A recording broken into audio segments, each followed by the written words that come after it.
Imagine standing alone in the middle of an endless desert. The night is completely silent. No cities, no roads, no signs of civilization, only darkness stretching to every horizon. Then, the ground begins to glow. A deep orange light flickers beneath your feet, growing brighter with every step until the darkness suddenly gives way to an enormous pit of raging fire. A crater, nearly 70 meters across. Hundreds of flames erupt from its walls like the breath of some ancient beast. The air shimmers with unbearable heat. The earth itself seems alive. The roar is constant, like 1,000 furnaces burning beneath the desert floor. For decades, travelers have called this place the door to hell. It looks like something born from volcanic fury, or perhaps the impact site of a fallen meteor. Some have even whispered that it is cursed. But none of those stories are true. This inferno wasn't created by nature.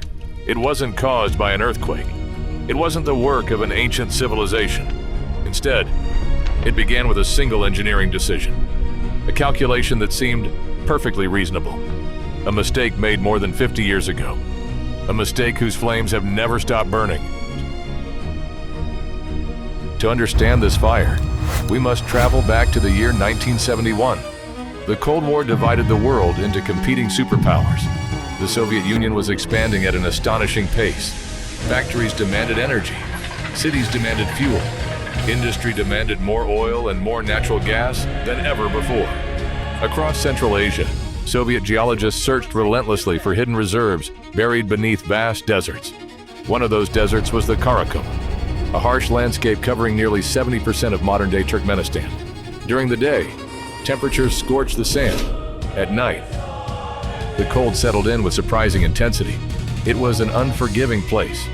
Yet beneath its endless dunes, scientists believed enormous energy reserves waited to be discovered.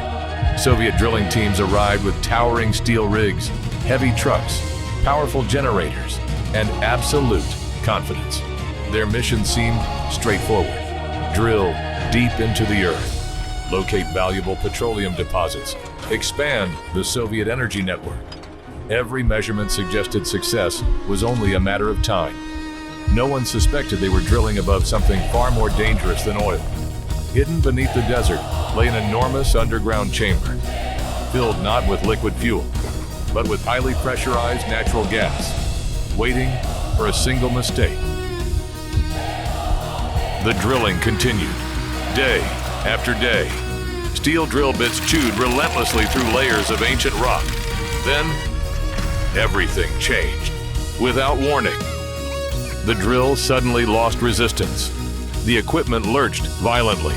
Workers felt the ground begin to tremble beneath their boots. At first, it seemed like a minor mechanical failure. Then the earth itself began collapsing. The desert floor cracked open. Massive fractures raced across the drilling site. Within moments, the ground gave way entirely. Thousands of tons of sand and rock disappeared into a gigantic underground cavity.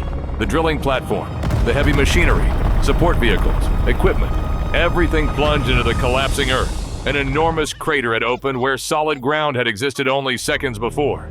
Dust filled the air.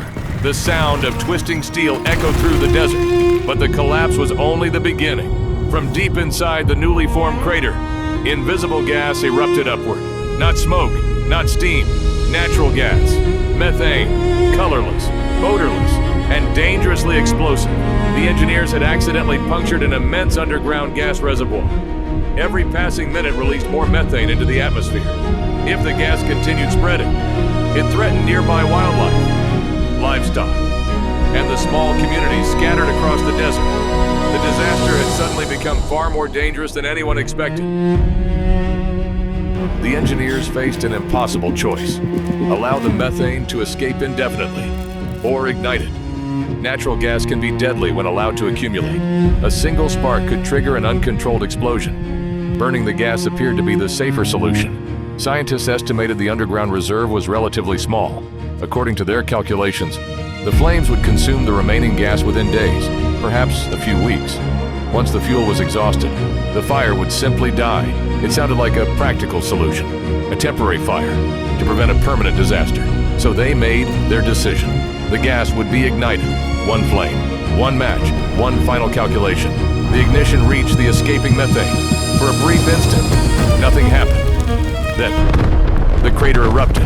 An enormous wall of fire exploded upward into the night sky. Heat blasted across the surrounding desert. The darkness vanished beneath towering flames. The Inferno roared with unbelievable force. The scientists watched, confident they would soon return after the fire extinguished itself. But the days passed. The flames continued burning.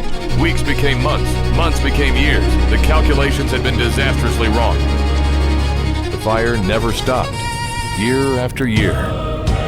The crater continued consuming the endless stream of natural gas rising from deep underground.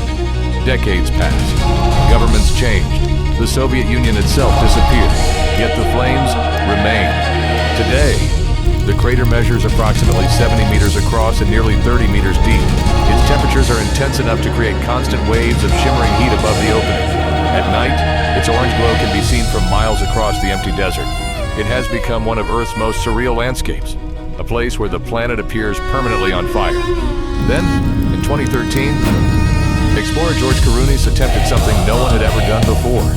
Wearing a specialized heat-resistant suit and breathing equipment, he descended directly into the burning crater, surrounded by flames reaching from every direction. He collected soil samples from the crater floor. Scientists hope to answer an extraordinary question. Could microscopic life survive inside one of the hottest environments on Earth? The answer surprised them.